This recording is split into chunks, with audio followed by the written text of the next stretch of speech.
Well, I was watching it move. See, it's not cold at all. You were wrong. It's the lamps. I know. Yeah, sorry. This is a great start to this. Can we get the next guest in, please? Welcome to another episode of Way with Words. We've got something special today, a guest. We want to talk about how creativity strikes us individually and how we can use that to go make an impact or an impression or maybe just a friend in a community. And if I knew how to pronounce my guest's name, I certainly would, but I've gotten it wrong almost every time I've tried. So, would you care to introduce yourself? Hi, everybody. My name's Andrea. I also go by Dre, so if that's easier, then you can just call me Dre. All right.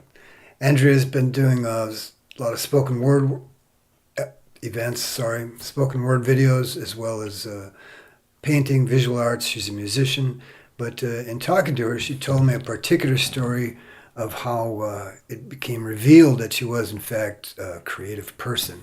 You mentioned you were drawing a picture of a whale out of a book when you were a child, and you showed the picture to your parents. What happened? So, growing up my entire life, I was always drawing, painting, doing stuff, and I take art classes in school as my favorite subject. So, I think it was like either during an art class or just during school itself. I love animals, and so at that time, there was like a book that had, I think it was like a great whale in it or something, and I just started drawing it and sketching it. And so I'd look at the picture and then I'd sketch it from just eyesight instead of like tracing over it. And I remember I was just drawing because I like drawing, and I showed it to my parents and it looked identical to the picture, and my parents didn't believe that I drew it. So they made me draw it again. And I was like, all right, fine, I'll draw it again. And so I drew it again and they were like shocked by it. And so for me, it started visually, just drawing and painting. Did people encourage you after that because they were kind of recognizing, hey, this kid can draw, or were you still... No, unfortunately, no. It was just something that I did for fun.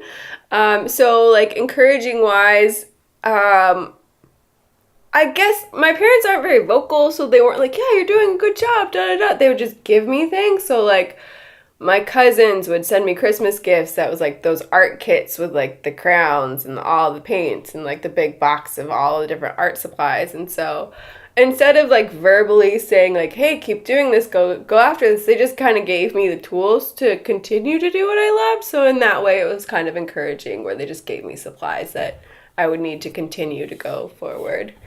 Excellent. And at some point, did they tell you to stop dreaming and wake up and get a real job? I don't think my parents ever did, but going to school, like in high school, like they kind of drill it into you about like how college is super important and stuff.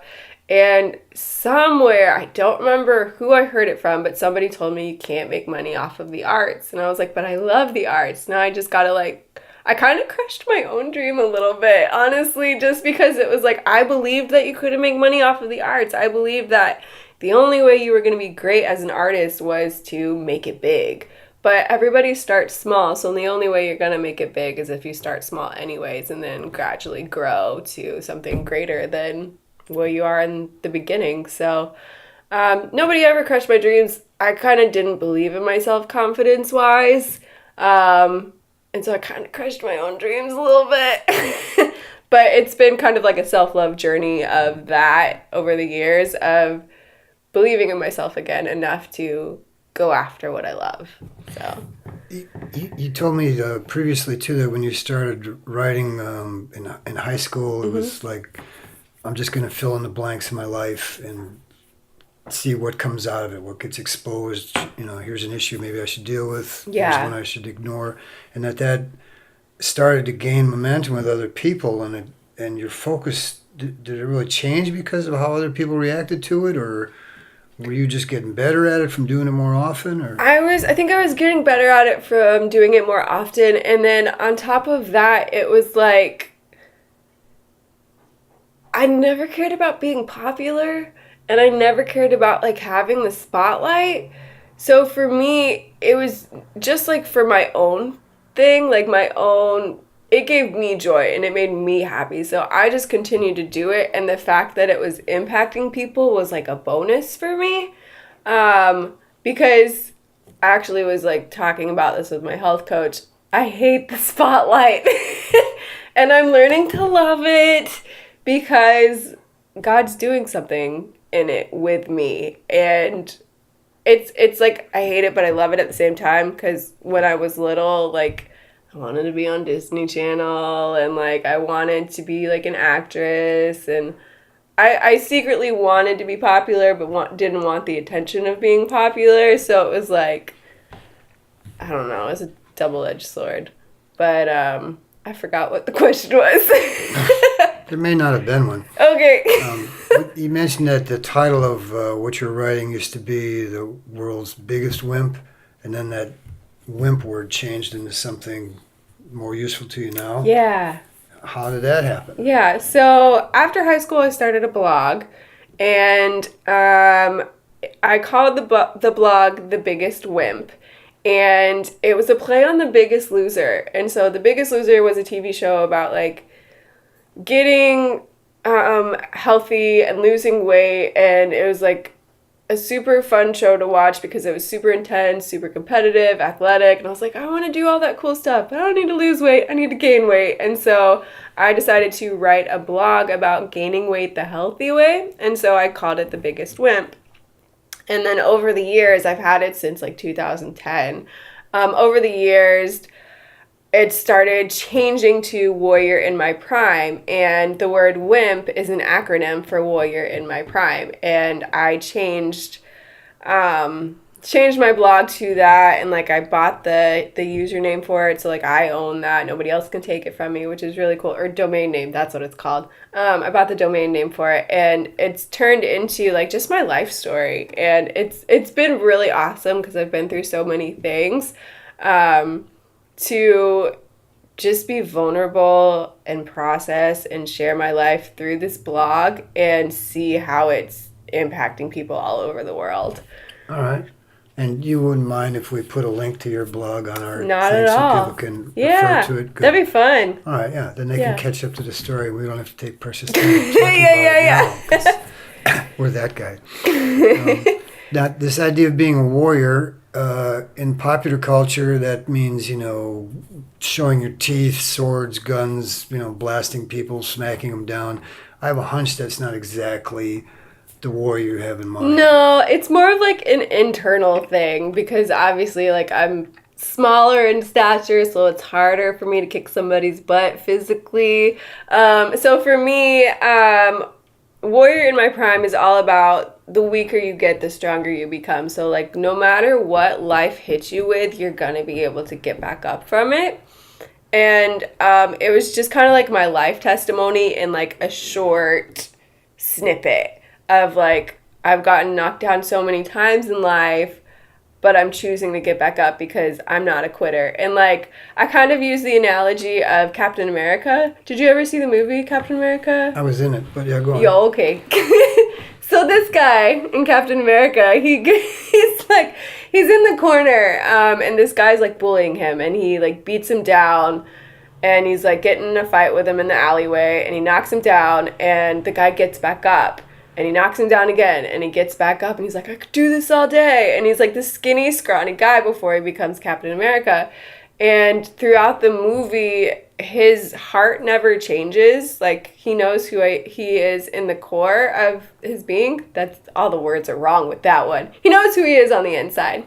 And so even though, like, he goes through this physical transformation of, like, a really buff guy, who he is on the inside still stays true. So he has, like, this heart of gold. He's always willing to serve. He's always willing to do stuff. And so that never changes. And I really liked that, to where it was like, no matter what happens in life, you're still going to stay true to who you are, and you're still going to get up from every struggle that like knocks you down. So that was like another analogy for me with that one. You mentioned earlier too that the ability to kind of squish your own dream, something that, everybody does, but especially creative people. I'm assuming that you've got a handle on that, but that it's not completely gone. Mm-mm. Not at all. Do you have strategies you would encourage people to employ? Oy. Surround yourself with people that can see more in you than you can see in yourself at the moment. So, like, for me right now, something I've been struggling with and coming out of is fear and believing in myself and believing that I am capable of success. Some people have a fear of failure, and then some people have a fear of success. And I didn't realize for me, I had a fear of success because I didn't believe that my voice had power. And I was talking to my like counselor, like health coach about it, and we got down to like the nitty gritty of it because I like went through my past, and there have been times when I would speak up for myself and get shot down. And I just stopped. I gave up. I gave up on myself. I gave up on believing in myself. And it's kind of like tackling that fear and tackling that lie of like, okay, even though you feel this way, this is the truth about who you really are. And I'm going to speak that into you until you can walk it out yourself. And so it's really awesome. Her name is Faye. She always tells me that, to where it's like, believing for something like that is like hoping for a unicorn. So it's just I can't even fathom that. And she's like, that's okay. You're fine. I'm going to believe it for you and keep pushing you forward until you can believe it for yourself. So I think the biggest key for me is when I'm having low points is to surround myself with people that are passionate for me and believe in me and have similar passions as well, so that we can keep fueling each other. So, yeah. All right. I've heard that there's a lot of benefit to borrowing other people's hope when you feel hopeless, or borrowing their faith when you, I'm not going to say faithless, that would get me in a lot of trouble. Now, so something comes up and you realize that you're about to be creative, you know, it's happening again. Do you have a way of deciding this is going to be a painting, this is going to be a poem, this is going to be a spoken word event? What makes your hand go this way instead of that? I don't know how to articulate it fully. It's like a gut feeling almost. Like, you know what you love to do, but I also love having an open mind to different ways that you can create that you don't already do. And so like watching a movie or watching a TV show or talking to somebody else that's doing something completely different than me, it like sparks something up to either make me want to continue to work on what I love or try something new. And so if I'm emotionally dealing with stuff internally, I've realized that if I'm painting, it helps me get stuff out and I feel better after I paint. And so I would paint with my fingers, and it's changing now to where like it's still abstract art, but I'm like just like squirting paint on the canvas. And I've been doing this thing where it's like I blow on the paint and let the air move the paint instead of my fingers. And that's something I've never done before. So it was like, it's exciting because I like new things and trying new things. So it's like, oh, let's do the same thing, but in a different way. And yeah, I guess for me, that's like, I don't really know how, like, I'm going to do this. Like, maybe it's something like through the day-to-day where something inspires me or I'm thinking about something, because I'm always thinking. So I'm either thinking about what I want to do, thinking about what I'm doing, or thinking about something that I could do. And it just kind of evolves as the day goes by. You mentioned, too, about movies that when you were younger, if they didn't end the way you liked, you would try to rewrite the ending. Yeah. Yeah, I had a lot of fun with that. I love fiction, and so escaping into a story was like the best thing ever. And daydreaming is so much fun, like wishing you were the characters in a story or in a movie. And at the time, it was like all girls always end up crushing on celebrities and stuff. And at the time, it was Frankie Muniz. And he had the pretty blue eyes and the brown hair, and he was in Agent Cody Banks, and I was like, this is the coolest thing ever. I think it was like my first PG-13 movie, and I didn't like the ending of the movie, and so I was like, well, I'm gonna rewrite it. And so I just like started writing like basically like a screenplay in my journal of like, this is how I would have had it end, this is what I would have had the characters say, this is blah blah blah blah blah.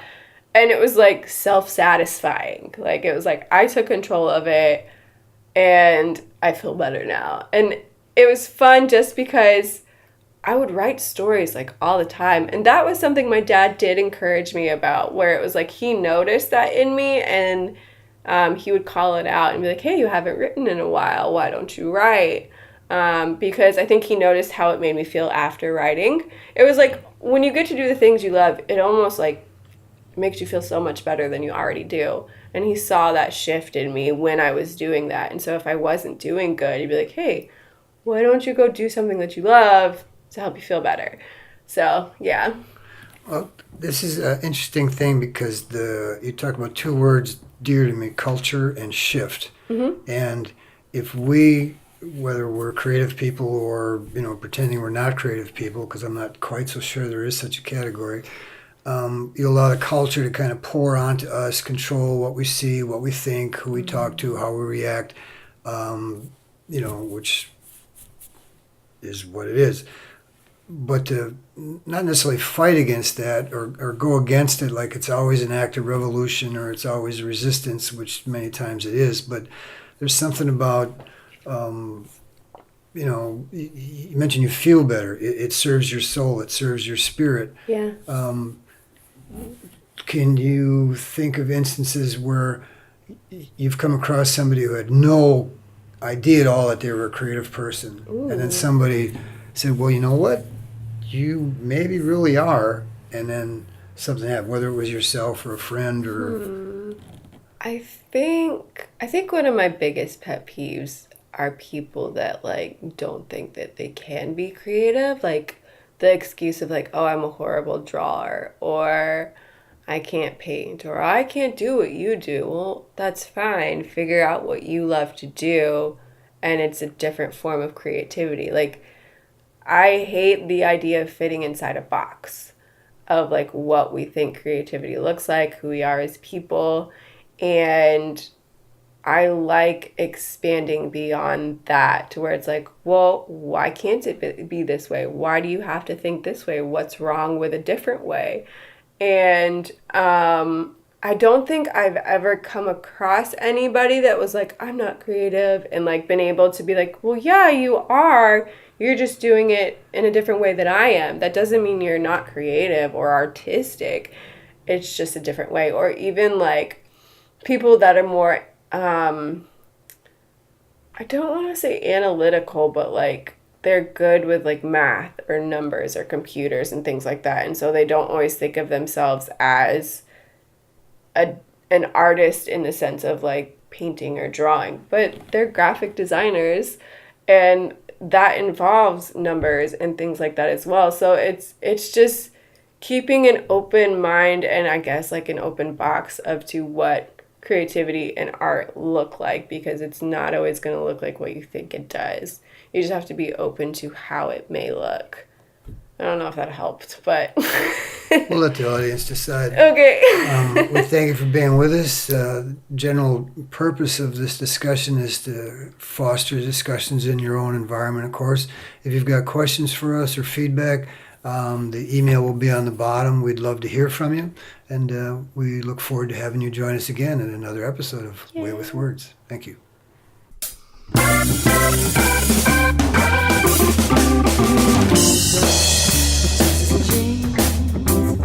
Jesus and jeans.